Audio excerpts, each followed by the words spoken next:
নমস্কার বন্ধুরা, আমার কুকিং চ্যানেলে আবারও সবাইকে স্বাগত। আজ আমি আপনাদের বানিয়ে দেখাবো রুই মাছের একটা মজাদার রেসিপি।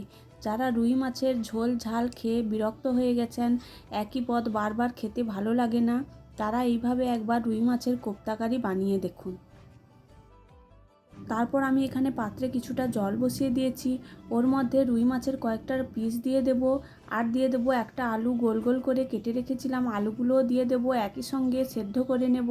স্বাদ মতো লবণ, হলুদ আর লেবুর রস দিয়ে রুই মাছ আর আলুটা একদম ভালোভাবে সেদ্ধ করে নামিয়ে নেব। মাছ আর আলুগুলো একদম সেদ্ধ হয়ে গেছে। জল থেকে তুলে নিয়ে আলু আর মাছটা একদম ঠান্ডা করে নেব। একটা প্লেটের মধ্যে আলু মাছটা ভালোভাবে ঠান্ডা করে নিয়েছি। তারপরে মাছটা আস্তে আস্তে করে সমস্ত কাঁটাগুলো বেছে নেব। কাঁটাগুলো ভালো করে দেখে নিতে হবে, একদম সরু সরু কাঁটা থাকে।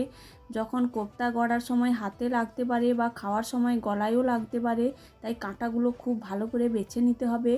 সমস্ত মাছের কাঁটাগুলো বাছা হয়ে গেলে ওর সঙ্গে আলুটাও এক সাইডে ভালো করে মেখে নেব। মাছের কাঁটাগুলো বেছে নিয়েছি, আলুটাও মেখে নিয়েছি। ওর মধ্যে দিয়ে দেবো একটা বড় সাইজের পেঁয়াজ কুচি করে রেখেছিলাম, পেঁয়াজ কুচি। আর দিয়ে দেবো আদা রসুন কাঁচা লঙ্কা বাটা, স্বাদ মতো লবণ, কিছুটা কাঁচা লঙ্কা কুচি, লঙ্কার গুঁড়ো, হলুদ গুঁড়ো আর গরম মশলার গুঁড়ো, আর 2 চামচের মতো কর্নফ্লাওয়ার। কর্নফ্লাওয়ারটা দিলে বাইন্ডিংটা ভালো হবে।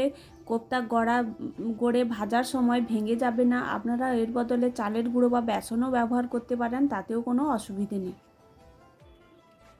মাছের মধ্যে সমস্ত উপকরণ দেওয়া হয়ে গেছে। তারপরে হাত দিয়ে চটকে চটকে 2 থেকে 3 মিনিট ধরে ভালো করে মেখে নিতে হবে। সমস্ত উপকরণ ভালোভাবে মেশানো হয়ে গেছে।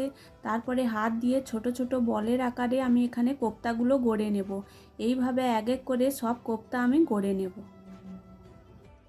সবগুলো কোপ্তা গড়া হয়ে গেছে। এরপরে গ্যাসের মধ্যে একটা কড়াই বসিয়ে কিছুটা তেল দিয়ে তেলটা ভালোভাবে গরম করে নিয়েছি। তেলটা গরম হয়ে গেলে গ্যাসের আঁচটা একদম কমিয়ে দিয়ে কোপ্তাগুলো এক এক করে ছেড়ে দেব। লো আঁচে 3 থেকে 4 মিনিট উল্টে পাল্টে কোপ্তাগুলো লাল লাল করে ভেজে নিতে হবে। প্রথমে কোপ্তাগুলো আমি লাল লাল করে ভেজে তুলে নিয়েছি। ওই তেলের মধ্যে বাদবাকি কোপ্তাগুলো দিয়ে অল্প আঁচে লাল লাল করে ভেজে এগুলো নামিয়ে নেব।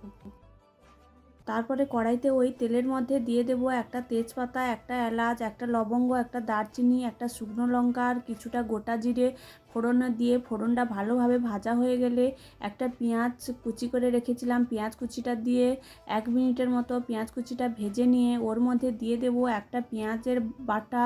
পেঁয়াজ বাটাটাও দিতে হবে, তাহলে গ্রেভিটা খুব সুন্দর হবে। পেঁয়াজ বাটাটা দিয়ে খানিকক্ষণ কষিয়ে ওর মধ্যে দিয়ে দেব আদা রসুন কাঁচা লঙ্কা বাটা। ওটাও কিছুক্ষণ কষিয়ে নেওয়ার পর কিছুটা টমেটো কুচি দিয়ে মশলাটা একসঙ্গে ভালোভাবে কষিয়ে নিতে হবে।